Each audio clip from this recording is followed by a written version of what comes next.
Local प्रवास, मराठी कथा, local कल्ला, लोणावळा. पुणे लोकलने बरेच लोक प्रवास करतात. त्यातलाच एक लेडीज डब्यात एक ग्रुपची फार धमाल चालू असते. दोघी लोणावळ्यावरून तर एक मळवलीवरून, तर चौघी कामशेत, पुन्हा दोघी वडगाव आणि 4-5 जणी तळेगाव. पारंपरिक पद्धतीने सगळे सण साजरे करतात. गणपती, नवरात्री वेळी तर गाणी, भेंड्यांची गाणी, बोंडलांची गाणी, बरीच मस्ती चालते.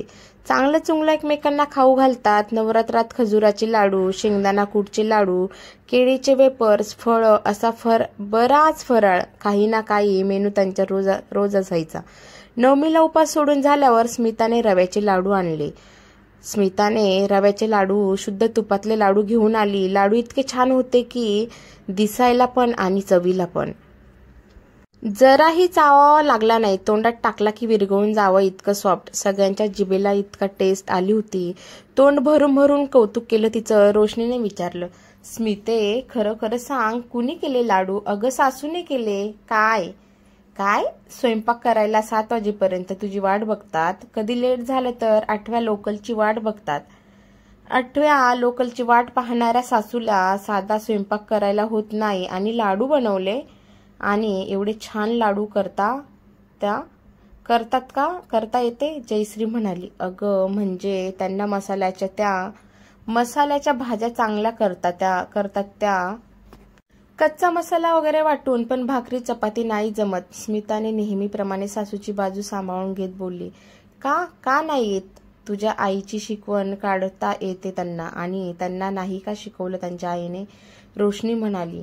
रोशनी डोळे मोठे करून स्मिताने दटावलं. आणि त्या कोकणातल्या माहेर आहे त्यांचं, इकडच्या नाहीत त्या कोकणातलं माहेर आहे त्यांचं, इकडच्या नाहीत त्यात लहानपणी लग्न झालं, एकत्र कुटुंब. मग सगळं किचन त्यांच्या सासूनेच सांभाळलं. मग काही करावं नाही लागलं. आणि त्यात हे सोवळ्यातले माणसं. मग काय, या भात, मासे, झिंगे, पाम्पलेट खाऊन बटलेल्या, त्यामुळे कधी करू नाही दिलं. त्यामुळे त्यांना नाही जमत आपल्यासारखं स्वयंपाक. स्मिता, बरं ते जाऊ दे, कसं बनवले ते सांग ना. जयश्री रवा नेहमीप्रमाणे साजूक तूप घालून भाजून घेतला आणि मग तो थंड केला. त्यानंतर खोबरं खवून घेतलं. ओला नारळ तेही त्यासोबत थोडं मिक्स करून परतून घेतलं मंद आचेवर. आणि दुसऱ्या पातेल्यात साखर ठेवून थोडं पाणी घालून उकळून घेतलं. नंतर मग 2-3 चमचे दूध टाकलं. एक तारी पाक झाला की उतरून ठेवलं. त्यात रव्याचं मिश्रण, सुकामेवा घालून 5-10 मिनिटं मिनिटाच्या गॅपने सारखं हलवत ठेवलं. मिश्रण कोमट झालं की रव्यासोबत सगळं पुन्हा एकदा सगळं मिक्स केलं आणि हाताने थोडं तूप लावून लाडू वळले. स्मिता, वाव, मस्त, डिफरंट रेसिपी आहे ना. जयश्री, हो ना, इतकेच चवदार लाडू पहिल्यांदा खाल्ले मी. रोशनी, पण मला वाटलं तू केले असशील. तुझ्या हाताला टेस्ट मस्त आहे. सीमा, नाही ग, हे प्रत्येक गोष्टी ओलं नारळ ऍड करणं ह्या कोकणातल्या रेसिपी आहे. इकडे तर दाण्याचं कूट किंवा मुगाची डाळ नाहीतर बटाटा एवढंच टाकतात. स्मिता, पण खरंच भारी आहे. मी ट्राय करून बघेन. नाही जमले तर मला करून देशील हा? दिवाळीला मी सगळं सामान घेऊन येते. फक्त सासूला विचारून प्रमाण सांग. रोशनी, अगं या प्रिव्हियस जनरेशनचं काही प्रमाण नसतं, सगळं अंदाजे. हो ना ग स्मिता. सीमा, हो, मला पण बेसनाचे लाडू आवडतात खूप, पण त्याहीपेक्षा हे खरंच खूप टेस्टी झालेत. जयश्री, अरे खरंच मला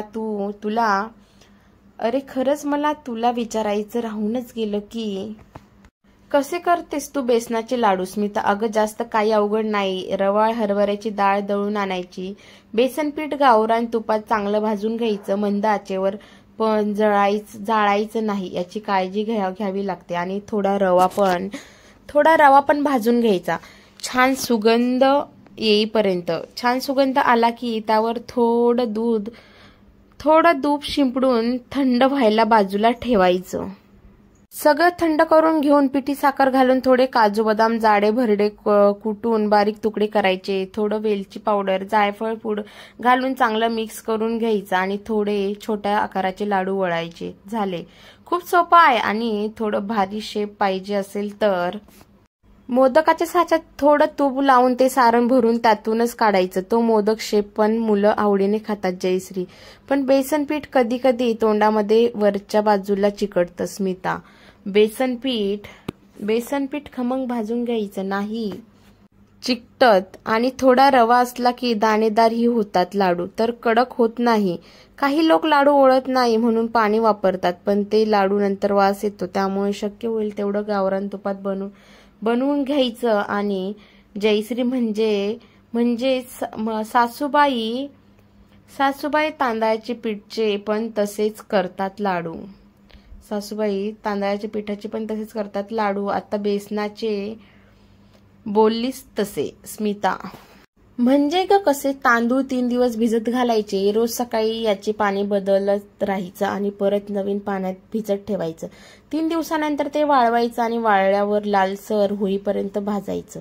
त्यानंतर त्याचे पीठ करून आणायचं. अच्छा, म्हणजे मोदकाच्या खिशीसाठी बनवतो तशी पिठी बनवून घ्यायची का जयश्री? हो, अगदी तसंच. खसखस भाजून त्याची पूड करायची. तूप तापवून त्यात तांदळाचे पीठ भाजायचे. दुसऱ्या पॅनमध्ये ओलं खोबरं भाजून घ्यायचं. एका भांड्यात एक तारी पाक तयार करायचा. त्या पाकात तांदळाचे पीठ, खोबरं, खसखस पूड आणि वेलची पावडर मिक्स करून एकत्र करून घ्यायचं आणि जरा वाळल्यावर लाडू वळायचे. स्मिता. हो ना, आम्हाला आहे शुक्रवार ते मंगळवार, पण त्यामुळे माहेरी नाही जाता येणार. रोशनी.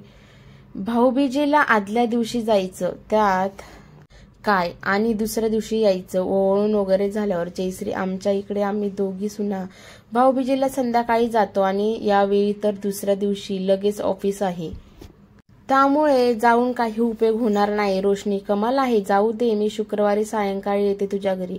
मला लाडूचं सारण करून द्यायचं सांग. मग घरी येऊन मी अन माझी जाव आम्ही दोघी वळू लाडू. यावेळी घरच्या पुरते तरी थोडे टेस्टी लाडू बनवते. पाहुणे मंडळींना नेहमीप्रमाणे. रोशनी. नक्कीच बनव. आपण इतकी दिवसभर मेहनत करतो आणि आपल्या मुलांसाठी घरच्यांसाठीच ना, मग लोकांना काय घाबरायचं? स्मिता. स्मिते, अजून काय काय बनवतात ग दिवाळीच्या फराळात तुझ्या सासूबाई? रोशनी.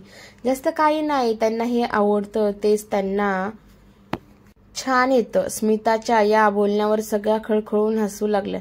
तितक्याच नेटक्याच लोकलमध्ये एक आजीबाई चढल्या. बसायला जागा नव्हती. मग रोशनीने तिची बॅग सीमाकडे दिली आणि आजीबाईंना बसायला जागा करून दिली. यावेळी दिवाळीला आपण काहीतरी स्पेशल डिश करू. घरचे पण खुश म्हणजे काय? रोशनी तिची मोठी स्माइल देत भुवया उचलवत सगळ्यांकडे बघू लागली. पण थोडी कमी मेहनत लागेल असंच काहीतरी करू जयश्री. पण काय करायचं? चिवडा, शेव, चकली, करंजी, अनारसे, लाडू, शंकरपाळी सगळंच करतो की आपण. सीमा. सगळा विचार करू लागल्या. तितक्यात आजीबाई बोलल्या. मुलींनो, मी सांगू का? हो सांगा. रोशनी सगळ्यांकडे बघून एक साईड होऊन बोलले. पाकातले गुलाबाचे चिरोटे येतात का तुम्हाला? आजीबाई. नाही हो, कधी बनवून नाही बघितलं. सीमा. खारे चिरोटे बनवतो, क्रंची. पण पाकातले कसे बनवायचे? स्मिता. मी सांगते बघ, खूप सोपे असतात आणि चवदार पण. आजीबाई. अय्या हो का? सांगा. माझा स्टॉप येईल मग ऐकायचं राहून जाईल. जयश्री. मैदा, बेकिंग पावडर, चवीपुरतं मीठ एकत्र करून त्याला गरम तुपात मोहन घालायचं आणि त्यात थोडा गुलाबी रंग मिक्स करून दूध घालून कणिक भिजवतो तसं गोळा भिजवून ठेवायचं. बाजूला थोडं तूप फेसून कॉर्नफ्लॉवर घालून साठा करून ठेवायचा. मग त्या पिठाच्या पोळ्या लाटून ठेवायच्या, पण अगदी पातळ लाटून घ्यायच्या. पोळ्या लाटून झाल्या की तो बनवलेला साठा पोळीवर पसरून गुंडाळी करून ठेवायची. असं प्रत्येक पोळीवर साठा पसरून त्या आधीची पोळीची गुंडाळी त्या साठा पसरलेल्या पोळीवर ठेवून गुंडाळी करायची. पुन्हा तिसरी पोळी साठा आधीची गुंडाळी, पुन्हा त्यावर गुंडाळी. आजी. ते गुंडाळी म्हणजे? सीमा. अगं रोल करायचं. तुम्ही सांगा, मी तिला नंतर समजावेन. रोशनी. तर अशा 7-8 गुंडाळल्या झाल्या की ओल्या कपड्याने झाकून ठेवायचं. नंतर त्याचे काप करायचे आणि थोडी पिठी घालून चिरोटे हलक्या हाताने लाटायचं. कढईत तूप तापलं की एक एक करून चिरोटे तळून घ्यायचे, पण कढईत टाकलं की थोडं दबायचं चिरोटे आणि विणकामची सुईने पाकळ्या मोकळ्या करायच्या आणि तूप बाजूला उडवायचे. पाकळ्यांमधून तळल्यावर अगदी गुलाबाच्या पाकळ्यांसारखे आकार दिसतो. सगळे चिरोटे तळून झाले की साखरेचा घट्ट पाक करायचा. प्रत्येक चिरोट्यावर थोडा थोडा पाक घालायचा आणि शोभेसाठी बदाम पिस्तेचे काप ठेवायचे. पाक गरम असताना चिरोट्यांवर पाक किंवा बदाम पिस्तेचे काप ठेवायचे, म्हणजे चिरोटे पाक आणि सुकामेवा एकजीव होतो. अय्यो अय्या आजी, किती भारी. एकूणच पाणी आलं तोंडाला. स्मिता, थोडे अवघड आहे पण करायला हरकत नाही.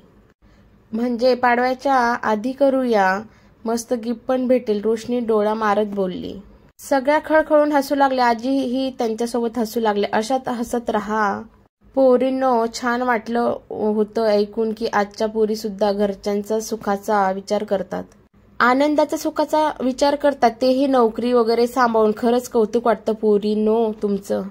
सदा सुखी राहा. चला, माझं स्टेशन आलंय. थँक्स आजी, इतका छान रेसिपीसाठी आम्ही नक्की करून बघू.